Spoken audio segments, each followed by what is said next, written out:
National bank Ghotki के अॻूणे manager खातमिली सुमरा बरादरी के मौजूद माण्हुनि सां गॾु सखर प्रेस क्लब में प्रेस कॉन्फ्रेंस कंदे चयो त मार्कअप ते हुन 5 करोड़ रुपया ॿिनि कारोबारी शख्सियतुनि अॻूणो SSP ॼाम ज़फरुल्ला धारे जो ऐं नूरुल हुदा सिद्दीकी विच में ॾेती लेती थी हुई। रिटायर्ड SSP खे 2 करोड़ ॾिना। इन बाद हुन फ्लोर मिल खपाए वधीक 3 करोड़ भी ॾिना।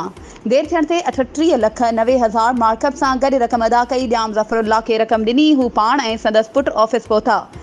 ज़फर सिद्दीकी के अकाउंट्स जी तफ़सील ऐं डेटा ॾिनी। चेक वापसि घुरण ते हुननि सभिनी जे साम्हूं मूं समेत अमले खे तशद्दुद जो निशानो बणायो। जंहिं बाद उन्हनि चेकुनि ते चइनि ॼणनि मथां FIR दाख़िल कराई त असां कराची हाईकोर्ट में सबूत ॾेखारण बाद आर्ज़ी ज़मानत कराई।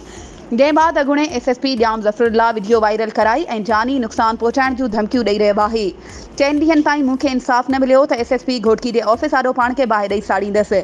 हथियारनि जे ज़ोर ते हिकु स्टाम्प ते सही वरिती वई आहे। समूरा सबूत मौजूदु आहिनि। हुन लाॻापियल अख़्तियारनि खां ॼाम ज़फरुल्ला ऐं ॿियनि ख़िलाफ़ कार्रवाई जी घुर कई आहे।